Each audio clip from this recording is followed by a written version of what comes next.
Spanish is the language used on formal occasions. तो formal occasions के लिए जो भी जुबान होती है वो एच वैरायटी होती है, तो वहां पर स्पेनिश बोली जाती है। It is always used in government business. अब जाहिर सी बात है, जो बिजनेसेस होते हैं, गवर्नमेंट के इदारे होते हैं, तो वहां पे प्रेस्टिजियस लैंग्वेज होती है, जो कि बड़ी सुलझी हुई जुबान हो, जो कि बड़ी हो, जो कि वैल्यूएबल हो।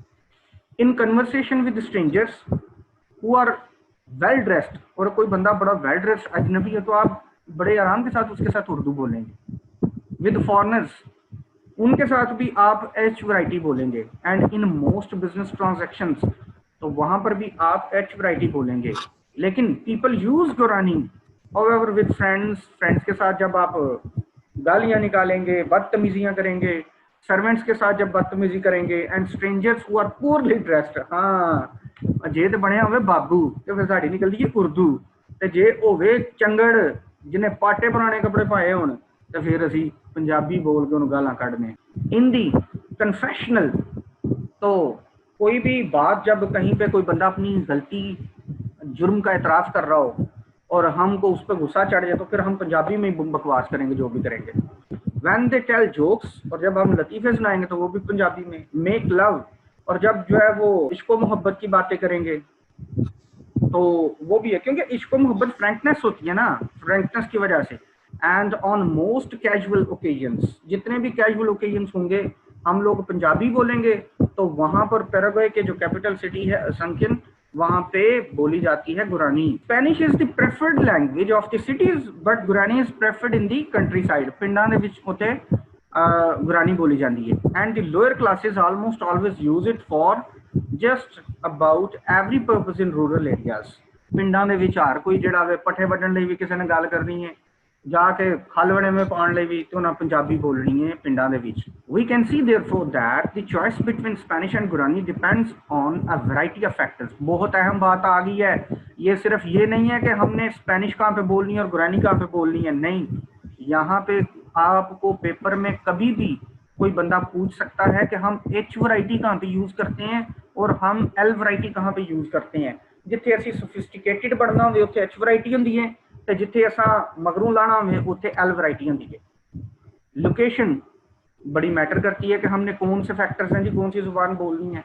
फॉर्मेलिटी, हमारी जो फॉर्मेलिटी है कि हम फॉर्मल हैं या इनफॉर्मल हैं, रिवायती हैं या गैर रिवायती हैं। फिर जेंडर, फिर हम मर्द लोग जो है जब औरतों से बात करेंगे तो सुलझे अंदाज में उर्दू में बात करेंगे। लेकिन किसी मर्द दे नाल गल करनी होवे ते असीं कहांगे भाजी सरकार की हाल है तुहाडा, बादशाह हो साडी गल सुनो। ते लेकिन अगर कोई लड़की हो तो हम बोलेंगे एक्सक्यूज मी मोहतरमा, काइंडली आप बताएंगे कि ये रास्ता कहाँ जाता है, अब ऊपर चपेट पे आ जाए। तो स्टेटस, फिर स्टेटस जो है, अगर अपने से कोई अमीर हुआ, अपने से ज़्यादा पढ़ा लिखा हुआ, अपने से ज़्यादा टीचर हुआ, तो हम कुछ और अंदाज से बोलेंगे। इंटीमेसी, आपकी जो है वो फ्रैंकनेस कैसी है किसी के साथ, सीरियसनेस पे कुछ और जुबान। एंड टाइप ऑफ एक्टिविटी, तो ये वो फैक्टर्स हैं जो हम डिसाइड करते हैं अपने दिमाग के अंदर ऑटोमेटिकली कि किस वक्त कौन सी जुबान बोलनी है। The choice of one code rather than the other is obviously related to situation। कि हमने चॉइस करनी है कौन से कोड की, पंजाबी की या उर्दू की, तो ये डिपेंड करता है सिचुएशन पे। Bilingualism and multilingualism are normal in many parts of the world. तो बहुत सी दुनिया पे जो है जी बहुत ज्यादा जो है बाइलिंगुअल और मल्टीलिंगुअलिज्म है। And that people in those parts would view any other situation as strange and limiting। तो फिर वहां पर जो लोग हैं उस हिस्से के अंदर वो व्यू करते हैं, चीजों को ऑब्जर्व करते हैं। एनी अदर सिचुएशन, कोई भी और सिचुएशन आ जाए एज स्ट्रेंज एंड लिमिटिंग, तो वो उनके लिए अजनबी होगी। फॉर एग्जाम्पल अब लाहौर ले लें या कराची ले लें, क्योंकि वहां पर हर किस्म का बंदा मौजूद होता है पूरे पाकिस्तान से। अब एक बंदा जो है वो सोफिस्टिकेटेड है, उसके साथ हम उर्दू बोलेंगे। एक बंदा फटे पुराने कपड़ों वाला है, उसके साथ हम पंजाबी बोलेंगे। लेकिन एक हैट पहनकर गोरा है, अब वो हमारे लिए एक स्ट्रेंज और लिमिटिंग किस्म की सिचुएशन आ गई है, अब हम उसके साथ इंग्लिश बोलेंगे। Bilingual is actually sometimes regarded as a problem. अब इसकी जरा नेगेटिव पॉइंट्स पे भी आ गए हैं जी, ये तो एक मसला समझा जाता है। In that many bilingual individuals, तो बहुत से दो जुबानें बोलने वाले इंडिविजुअल्स होते हैं, tend to occupy rather low positions in society. कि ऐसे लगता है कि वो जो दो जुबानें बोलने वाले हैं उनकी पोजीशन लो है सोसाइटी में। क्यों? क्योंकि ना तो उनकी उर्दू बहुत अच्छी है, ना उनकी पंजाबी बहुत अच्छी है, वो कुछ इन बिटवीन है। लेकिन उनकी जगह पर कोई एक बंदा अच्छी और स्किल उर्दू बोलने वाला है तो उसकी वैल्यू ज्यादा है उस बंदे की निस्बत जो कि दो जुबानें तो बोलता है लेकिन एक भी जुबान पर उसको इतना तगड़ा अबूर हासिल नहीं है। तो इसलिए फिर वो जो ऑक्युपाई करते हैं low position. And knowledge of another language becomes associated with inferiority. तो अगर उसको दूसरी जुबान का नॉलेज है तो उसको भी इंफीरियोरिटी कम्प्लेक्स हो जाता है। वो कैसे? कि मुझे अब दो तीन जुबानें जो हैं वो आती हैं, लेकिन किसी अदबी महफिल में बैठ जाऊं तो ना तो मुझे उर्दू ढंग की आती है और ना मुझे इंग्लिश ढंग की आती है। तो फिर वो कहते हैं इस तरीके से इंफीरियोरिटी कम्प्लेक्स भी हो जाता है।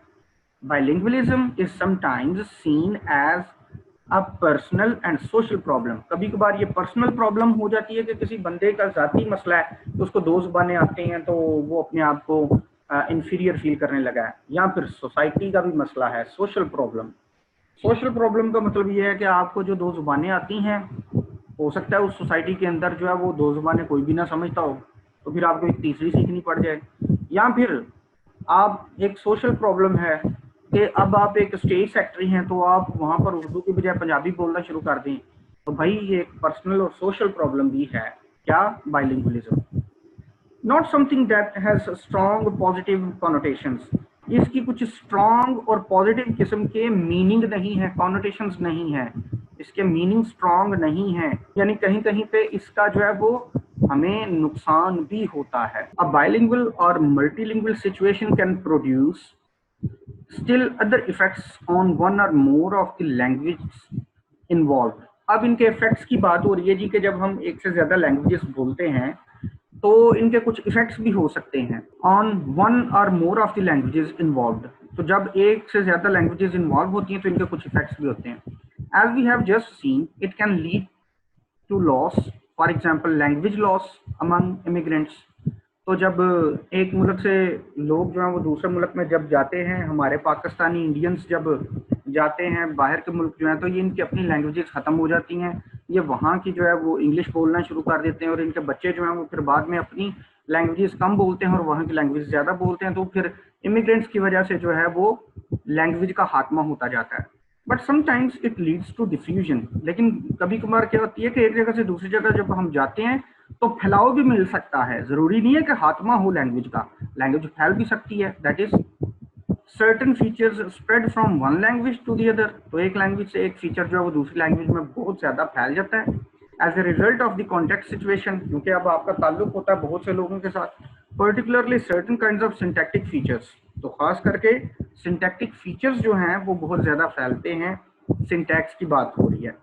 अब यहाँ पे हम बात करते हैं इंडिया का एक इलाका है कपवाड़ जो है, a small village of about 3000 inhabitants in Maharashtra India. बड़ी कमाल की बात है जी, सिर्फ 3000 लोग हैं वहां पे उस गांव के अंदर, इंडिया के अंदर है। 4 लैंग्वेजेस आर स्पोकन, और ये 3000 बंदों में से ये जो लोग हैं 4 जुबानें बोलते हैं, मराठी एंड उर्दू। कन्नड़ा जुबान, एक जुबान जो है वो कन्नड़ा है, एक मराठी है, एक उर्दू है। A few people also speak Telugu, तो तेलुगु लैंग्वेज भी बोलते हैं। अब आगे, the languages are distributed mainly by caste. अच्छा जी, तो ये कास्ट के एतबार से जो है वो जुबान बोली जाती है, फलां कास्ट फलां जुबान बोलती है। वो कैसे? The highest caste the Jains, ये उनके होते हैं पंडित टाइप जैन्स जो हैं, तो स्पीक कन्नड़ा, तो कन्नड़ा जो है वो जुबान बोलते हैं। एंड द लोएस्ट कास्ट, और जो सबसे निचला तबका है, द अनटचेबल्स, जिन अछूत जो होते हैं, मराठी, तो वो मराठी जुबान बोलते हैं। And to Telugu speaking rope maker, तो डिफरेंट कास्ट के लोग जो हैं must speak to one another, तो उनको जो है वो आपस में गुफ्तगू तो करनी पड़ती है। And to the Telugu speaking rope makers, और तेलुगु जुबान बोलने वाले जितने भी रोप मेकर्स हैं, क्राफ्ट्समैन हैं, हुनरमंद हैं, स्किल वाले लोग हैं, जैसा कि तरखान वगैरह जो हैं, तो उनको जो है तेलुगु बोलने वालों को, उनको भी आपस में जो है बड़ी गुफ्तगू करनी पड़ती है। The Urdu speaking Muslims must also be fitted in, और उसमें मुसलमान लोग भी मौजूद हैं और जो कि उर्दू बोलते हैं, तो इन सब को फिर आपस में मिक्सचर किस्म का जो है वो जुबानें बोलनी पड़ती हैं, और सब कुछ ना कुछ अल्फाज जानते होंगे दूसरी लैंग्वेजेस के। अब बड़ी अहम बात करने लगा, फाइनलाइज करने लगा, it is vocabulary rather than syntax which now serves to distinguish the groups. तो कौन किस तरह की वोकैबुलरी इस्तेमाल करता है, उससे हमें पता चलता है कि कौन सा ग्रुप जो है वो ये कौन सा ग्रुप है। मैं आपका धन्यवाद करता हूँ। अब ये वोकैबुलरी जो है ये बताएगी कि मैं आपका शुक्रगुजार हूँ।